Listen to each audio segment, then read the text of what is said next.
जय हिंद विद्यार्थियों, मैं रामनाथ सिंह पटले उच्च माध्यमिक शिक्षक आपका इस नए YouTube चैनल मासाब जी में स्वागत करता हूं। आज के इस कालखंड में हम कक्षा 11वीं कला एवं वाणिज्य संकाय के विद्यार्थियों के लिए परीक्षा उपयोगी वस्तुनिष्ठ प्रश्नों की चर्चा करेंगे। वीडियो शुरू करने से पहले आपसे आग्रह है, अगर आप चैनल पर नए हैं या पहली बार आए हैं तो चैनल को अवश्य ही सब्सक्राइब कर लीजिए, साथ ही बेल आइकन को भी क्लिक कर लीजिए, जिससे कि आपको हमारे नए वीडियोस की नोटिफिकेशन प्राप्त होती रहे। तो आइए शुरू करते हैं। यहाँ पर आप देख रहे हैं प्रश्न क्रमांक 1, सही विकल्प चुनकर लिखिए। इसमें पहला है, अर्थशास्त्र के विभाग होते हैं।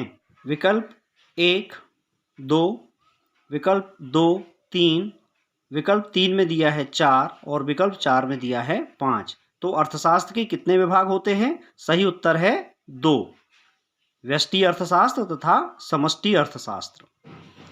दूसरा प्रश्न है, सांख्यिकी के जनक के रूप में जाने जाते हैं।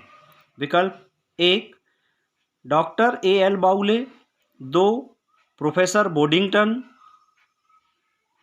तीसरा है गॉटफ्राइड एकेनवाल और चौथा है प्रोफेसर मार्शल। तो सांख्यिकी के जनक हैं गॉटफ्राइड एकेनवाल, तो यहाँ पर विकल्प तीसरा सही है। अगला प्रश्न है, द्वितीयक समंकों का स्रोत है। विकल्प A, जनगणना, बी, भारतीय रिजर्व बैंक, सी, SSO रिपोर्ट और डी है उपर्युक्त सभी।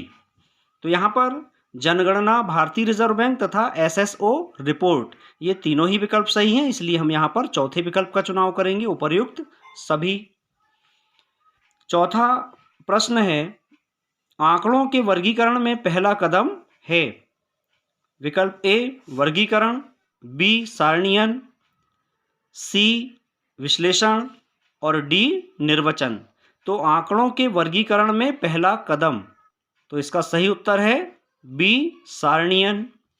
अगला प्रश्न, वर्ग 10 से 15 में वर्ग अंतराल है। विकल्प A, 1, विकल्प बी, 4, विकल्प सी, 5 और विकल्प डी, 10। तो यहाँ पर सही उत्तर है 5। वर्ग अंतराल ज्ञात करने के लिए हम वर्ग की उच्च सीमा 15 में से वर्ग की निम्न सीमा 10 को घटा देंगे, वर्ग अंतराल आ जाएगा 5। तो इस तरह से यहाँ पर विकल्प सी सही है। दूसरा प्रश्न है, रिक्त स्थानों की पूर्ति कीजिए। नंबर 1, सांख्यिकी खालिस्तान का विज्ञान है। तो यहाँ पर हम लिखेंगे गणना, सांख्यिकी गणना का विज्ञान है। नंबर 2, सारणीयन समंकों के खालिस्तान की प्रक्रिया है। तो सारणीयन समंकों के प्रस्तुतिकरण की प्रक्रिया है। तीसरा, प्रमाप विचलन का विचार खालिस्तान ने दिया था। तो यहाँ हम रिक्त स्थान में लिखेंगे कार्ल पियर्सन। चौथा, सहसंबंध तकनीक की खोज खालिस्तान ने की थी। तो यहाँ हम लिखेंगे फ्रांसिस गाल्टन। पांचवा, निर्देशांक एक खालिस्तान की माप है। तो निर्देशांक किसी चर या चरों के समूह में सापेक्षिक परिवर्तनों की माप है। तो यहाँ हम रिक्त स्थान में लिखेंगे सापेक्षिक परिवर्तनों।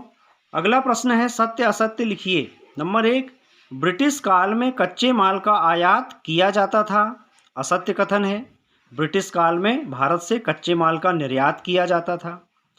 नंबर 2, भारत में पहली रेलगाड़ी मुंबई से ठाणे तक चलाई गई। सत्य कथन है। नंबर 3, नई आर्थिक नीति में नीतिगत उपाय और परिवर्तन शामिल हैं। सत्य कथन है।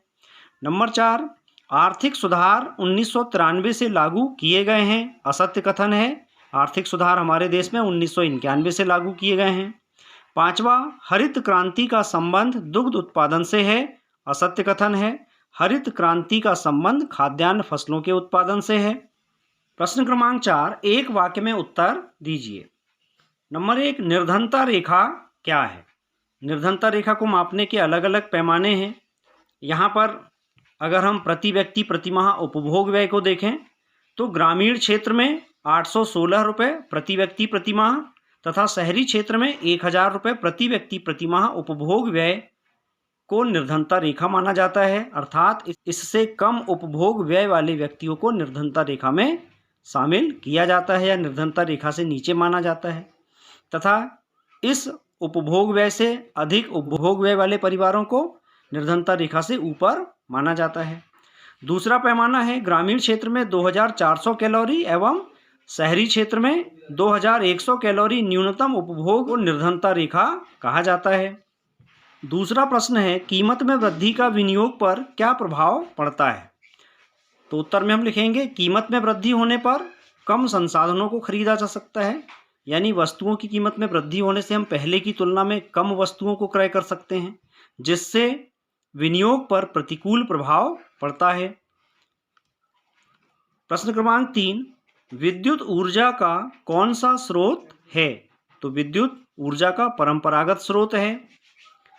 प्रश्न क्रमांक 4, मानवीय पूंजी किसे कहते हैं। किसी देश में उपलब्ध मानव संसाधन को शिक्षा प्रशिक्षण देकर समाजोपयोगी बनाया जाता है। इस प्रकार देश के समस्त मानव संसाधन को मानव पूंजी कहा जाता है। पांचवा प्रश्न है सर्व शिक्षा अभियान कब प्रारंभ हुआ। तो वर्ष 2001-2 में मुफ्त और अनिवार्य शिक्षा उपलब्ध कराने के लिए तत्कालीन प्रधानमंत्री श्री अटल बिहारी वाजपेयी जी द्वारा सर्व शिक्षा अभियान प्रारंभ किया गया था, जिसका उद्देश्य था 6 से 14 वर्ष के सभी बच्चों को मुफ्त और अनिवार्य शिक्षा उपलब्ध कराना। अगला प्रश्न है प्रश्न क्रमांक 5, सही जोड़ियां बनाइए। खंड आ में लिखे कथनों की जोड़ी हम खंड बा में लिखे कथनों से बनाएंगे।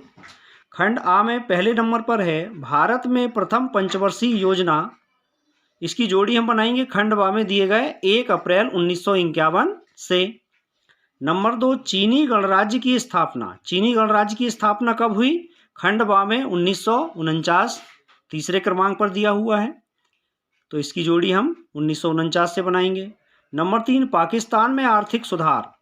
पाकिस्तान में आर्थिक सुधारों की शुरुआत सन 1988 में हुई। चौथा, भारत में नई आर्थिक नीति सन 1991 में लागू हुई, तो इसकी जोड़ी हम 1991 से बनाएंगे। नंबर 5, चीन में आर्थिक सुधार। चीन में आर्थिक सुधारों की शुरुआत सन 1978 से हुई, तो इसकी जोड़ी हम सन 1978 से बनाएंगे। विद्यार्थियों, आपको बता दें कि इस वर्ष ब्लूप्रिंट में परिवर्तन हुआ है, जिसके अंतर्गत बहुविकल्पीय प्रश्नों में 5 के स्थान पर 6 प्रश्न आएंगे। इसी तरह रिक्त स्थान वाले भी 7 प्रश्न आएंगे। सही जोड़ी 5 के स्थान पर 6, एक वाक्य में उत्तर दीजिए 5 के स्थान पर 7 आएंगे, तथा सत्य असत्य वाले भी 5 के स्थान पर 6 प्रश्न आएंगे। इस तरह से कुल 32 अंकों के आपके वस्तुनिष्ठ प्रश्न होंगे। तो आशा है आज के इस वीडियो में जो जानकारी हमने आपको दी आपकी परीक्षा के लिए महत्वपूर्ण सिद्ध होगी। इसे अपने सहपाठियों से भी आप शेयर करें, और पुनः आग्रह है कि अगर आप चैनल पर नए हैं तो चैनल को अवश्य ही सब्सक्राइब कर लीजिए, साथ ही बेल आइकन को भी क्लिक कर लीजिए, जिससे कि आपको हमारे नए वीडियोस की नोटिफिकेशन प्राप्त होती रहे। तो मिलते हैं अगले वीडियो में परीक्षा उपयोगी 2, 3 और 4 अंक के प्रश्नों के साथ। तब तक के लिए नमस्कार, जय हिंद।